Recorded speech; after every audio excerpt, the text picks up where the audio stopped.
TV ప్రసారాలను నిలిపివేయటం చట్టరీత్యా నేరం. సాక్షి టీవీ ప్రసారాల కోసం మీ స్థానిక కేబుల్ ఆపరేటర్ను వెంటనే సంప్రదించండి. DTH లో ఇంటర్నెట్ లో కూడా సాక్షి టీవీ ప్రసారాలను వీక్షించవచ్చు. మీరు మళ్ళీ వచ్చేది ఖాయం. తప్పకుండా బీఆర్ఎస్ ప్రభుత్వం వస్తుంది. మీరు ధైర్యంగా ఉండండి. గోపి గారు మంచి పనులు చేశారు. మంచినీళ్ళ బాధ గోపి గారు వచ్చినాక తీరలేదా? మున్పటి లెక్కనే ఉండేనా? గోపి గారు వచ్చినాక నల్లాలు పెట్టి రోజు నీళ్ళు వచ్చేటట్టు చేసిండు, మంచిగా రోడ్లు చేసిండు, ఇంత కరెంటు మంచిగా వచ్చేటట్టు చేసిండు, పెన్షన్లు చేసిండ్రు, ఆడవిళ్ళ పెళ్లిళ్ళకు సహాయం చేసిండ్రు. ఎన్నో మంచి కార్యక్రమాలు జరిగినాయి. రేపు మళ్ళీ ఇంకా మంచి జరగాలంటే మళ్ళీ బీఆర్ఎస్ఏ గెలవాలి. ఈ కాంగ్రెస్కు గుణపాఠం చెప్పాలి. మీరందరితో నేను కోరేది, మీరు ఎట్లాగూ వేస్తారు, ఆ 11వ తారీఖు నాడు అందరికీ చెప్పి ఓటేయించండి. కొంతమంది ఏంటంటే ఏం పోతాం నేను ఒక్కదాన్ని వేయకపోతే ఏమవుతుంది, గంత దూరం పోయి లైన్లో నిలబడాలన్నా ఏం పోతాంలే అని అనుకుంటారు కొంతమంది. కానీ అది మంచిది కాదు. ప్రజాస్వామ్యంలో ఓటును తప్పక వినియోగించుకోవాలి.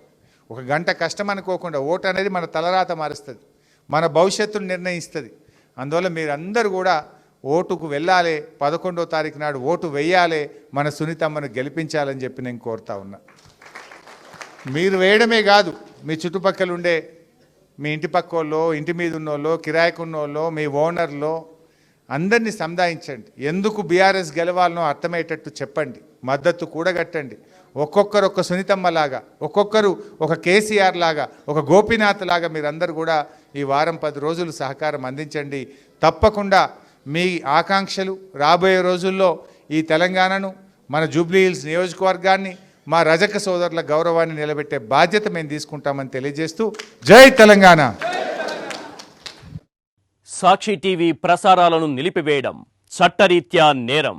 సాక్షి టీవీ ప్రసారాల కోసం మీ స్థానిక కేబుల్ ఆపరేటర్ను వెంటనే సంప్రదించండి. DTH లో ఇంటర్నెట్ లో కూడా సాక్షి టీవీ ప్రసారాలను వీక్షించవచ్చు.